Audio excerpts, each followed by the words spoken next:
ধরে চোর চইলা যায় উত্তম মাধ্যম দেরে কয়টা চুরির স্বাদ মেটায় চোর ধরে চোর চইলা যায় উত্তম মাধ্যম দেরে কয়টা চুরির স্বাদ মেটায়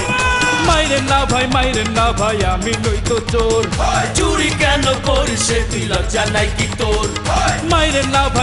না ভাই আমি নই তো চোর চুরি কেন করিস সে তুই লজ্জা নাই কি তোর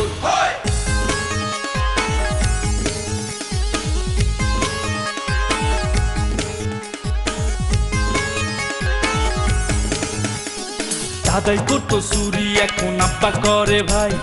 বংশগত চোর আমি আমার তো দোষ নাই মুরগি চুরি করছি রে ভাই আমি কিছুদিন আব্বা কইছে গরু চুরি করবি প্রতিদিন আজকে চুরি করতে গিয়া হইয়া গেছে